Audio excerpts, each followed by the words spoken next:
Assalamualaikum warahmatullahi wabarakatuh. Perkenalkan, saya Nabila Rasyada, guru matematika di SMP Negeri 53 Ogan Komering Ulu. Pendidikan adalah fondasi utama bangsa. SMP Negeri 53 Oku memiliki visi besar, melahirkan lulusan yang berakhlak mulia dan berprestasi. Namun, kenyataan di kelas tidak selalu seindah harapan. Sebagian siswa tampak pasif dan enggan untuk berpikir. Dari kondisi inilah, saya menyadari perlu ada peningkatan dalam kualitas pembelajaran. Sebagai guru, saya tahu saya harus berbuat sesuatu untuk dapat meningkatkan kualitas pembelajaran. Saya juga sadar bahwa saya tidak bisa berjalan sendiri. Saya berbagi keresahan ini dengan rekan-rekan guru lain, dan ternyata kami merasakan hal yang sama. Dari situlah kekuatan kolaborasi lahir. Kami membentuk tim pembelajaran dan mulai menerapkan pendekatan inquiry kolaboratif dalam proses belajar. Inilah awal perjalanan kami menuju pembelajaran mendalam. Video ini menampilkan praktik pembelajaran bermakna yang saya kembangkan berdasarkan hasil pelatihan pembelajaran mendalam yang diselenggarakan oleh BGTK Provinsi Sumatera Selatan. Dalam kegiatan penghargaan GTK tahun 2025 ini, saya mengikuti kategori guru transformatif. Ayo kita ikuti bersama proses pembelajaran yang saya lakukan di kelas. Pembelajaran saya awali dengan menciptakan suasana kelas yang nyaman dan menyenangkan. Bersama siswa kami mengecek kebersihan kelas. Silakan dicek dulu kerapian seragamnya, apakah ada yang pakaiannya keluar-keluar, tolong dirapikan dulu. Sudah? Coba dicek kanan kirinya ada sampah atau tidak. Kalau ada silakan dibuang dulu. Sudah bersih semua?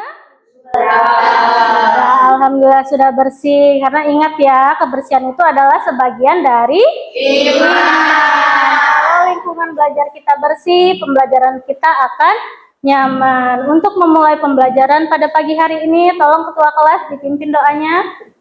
Jika berdoa, tangan diangkat, kepala ditundukkan, berdoa mulai. Menegaskan kembali kesepakatan kelas. Kira ada yang mau memberikan pendapat apa kesepakatan kelas kita?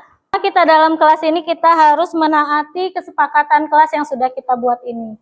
Selanjutnya, nih Ibu ada ice breaking. Dan melakukan ice breaking untuk membangun semangat belajar.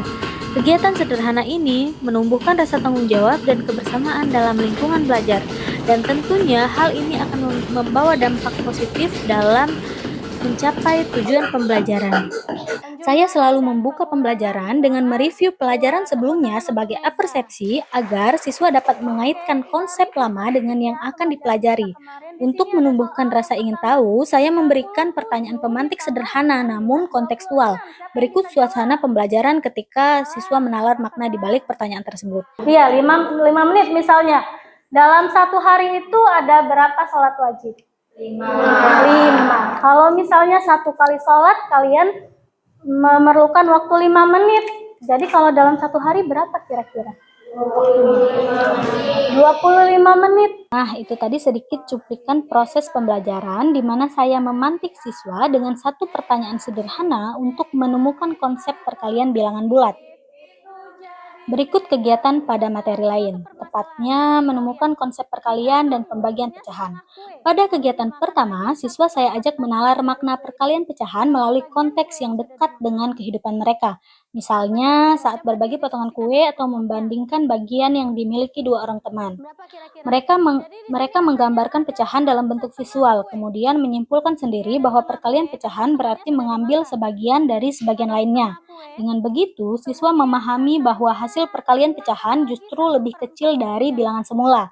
Melalui diskusi dan percobaan sederhana ini, siswa dapat membangun pemahaman konsep tanpa saya harus menyebutkan rumus sejak awal. Iya, setengahnya udah dimakan. Tinggal sisa setengah. Kemudian dimakan lagi 1/4 bagian. Berapa bagian kue yang sudah dimakan? Ini berarti kalau setengah, kita mau cari 1/4-nya gimana caranya? Bagian yang sudah dimakan. 3/4. Coba dipakai oretannya. Coba. Benar Galang tadi cara ngitungnya benar, tapi salah hitung. Mana? Benar, berapa Pina jawabannya Pina? 1/8. Jadi dia tadi katanya sudah dimakannya 1/2. Kita ambil lagi 1/4. Jadi ini yang sudah dimakan. Melalui pertanyaan yang dekat dengan kehidupan mereka, siswa mulai melihat bahwa matematika tidak terpisah dari aktivitas sehari-hari, dan setiap konsep lahir dari logika serta penalaran yang bisa mereka temukan sendiri. Dari sinilah muncul rasa ingin tahu dan semangat eksplorasi di awal pembelajaran. Kedua kegiatan ini membantu siswa membangun pemahaman konseptual yang lebih dalam. Mereka tidak hanya menghafal rumus, tetapi benar-benar menemukan sendiri alasan di balik langkah perhitungan. Pendekatan ini menumbuhkan kemandirian, penalaran logis, dan berpikir kritis selaras dengan semangat profil pelajar Pancasila. Kan penjumlahan, ternyata dua permasalahan tadi kita bisa ubah ke model matematika untuk dapat mempermudah kita dalam menyelesaikan permasalahannya. Jadi setelah siswa berhasil menemukan konsep, biasanya saya mengajak mereka bekerja dalam kelompok kecil untuk membuat peta konsep atau mind map yang merangkum hasil pemikiran mereka setelah kegiatan. Hasil diskusi tersebut kemudian mereka tempelkan di dinding kelas, lalu berkeliling untuk melihat karya kelompok lain dan memberikan umpan balik sebagai bagian dari kegiatan window shopping.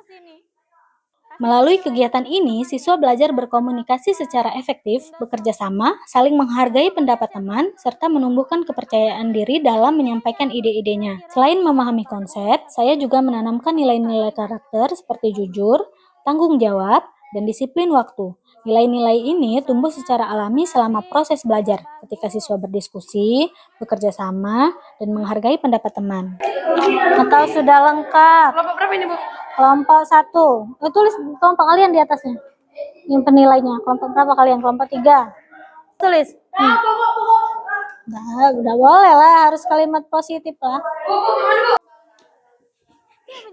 Untuk mengukur pemahaman individu, saya menggunakan quizzes atau Wayground sebagai penilaian formatif. Melalui permainan interaktif ini, siswa belajar sambil berkompetisi dengan cara yang menyenangkan. Agar lebih menarik, saya menambahkan hadiah kecil bagi siswa dengan nilai tertinggi sebagai bentuk apresiasi atas usaha dan semangat belajar mereka. Nggak tahu ibu sinyalnya itu, nak. Belum muncul? Ini aku pakai tuh punya siapa? Nah, kan?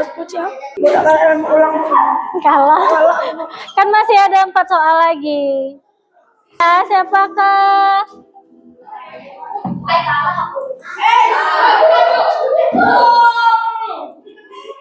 The winner of...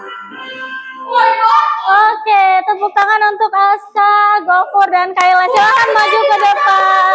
Maju ke depan. Aska, Gofur. Aska, Gofur, sama Kayla. Tuh. Aska. Tapi juara 2. Juara 2-nya siapa tadi? Gofur. Oke, silakan duduk.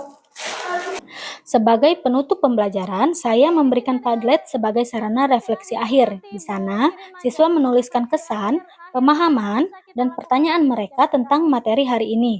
Selain itu, saya juga menyampaikan sekilas materi yang akan dipelajari pada pertemuan berikutnya, agar siswa memiliki gambaran awal dan termotivasi untuk terus belajar. Dari hasil refleksi tersebut, saya menyiapkan rancangan pembelajaran selanjutnya yang lebih sesuai dengan kebutuhan belajar siswa. Kita simpulkan dulu pembelajaran hari ini. Apa saja yang kita pelajarin tadi? Pecahan. Pecahan apa itu? Perkalian, pembagian. Saya berkesempatan mengikuti pelatihan pembelajaran mendalam yang diselenggarakan oleh BGTK Provinsi Sumatera Selatan. Melalui kegiatan tersebut, saya belajar bagaimana menciptakan pembelajaran yang berpusat pada siswa dan bermakna. Setelah pelatihan, saya menerapkan hasilnya di kelas, lalu membagikan praktik baik itu kepada rekan-rekan guru di sekolah. Kami berdiskusi, saling memberi masukan, dan bersama-sama memperkaya strategi pembelajaran. Dalam kegiatan berbagi tersebut, saya juga memanfaatkan teknologi dengan menyediakan absensi digital yang secara otomatis mengirimkan sertifikat partisipasi ke email masing-masing guru sebagai bentuk apresiasi dan penghargaan atas semangat kolaborasi kami. Bapak Ibu silakan dikeluarkan HP-nya. Di sini kami sudah sediakan sertifikat. Sertifikat silakan diisi absensinya dan sertifikatnya nanti akan dikirim langsung ke email Bapak Ibu. Melalui proses ini, saya belajar bahwa pembelajaran mendalam tidak hanya mengubah siswa, tetapi juga mengubah guru. Saya semakin yakin bahwa ketika guru berperan sebagai fasilitator, siswa akan lebih aktif, kreatif, dan percaya diri dalam menemukan makna belajar. Transformasi kecil di kelas dapat berdampak besar melahirkan generasi yang berpikir kritis, berkarakter, dan berdaya saing global. Inilah semangat GTK tahun 2025. Guru belajar, berkolaborasi, dan menginspirasi perubahan. Saya percaya bahwa setiap guru memiliki kekuatan untuk menyalakan cahaya perubahan dari kelasnya masing-masing. Semoga praktik pembelajaran ini dapat menginspirasi rekan-rekan guru di seluruh Indonesia untuk terus menghadirkan pembelajaran yang bermakna bagi siswa. Terima kasih. Wassalamualaikum warahmatullahi wabarakatuh.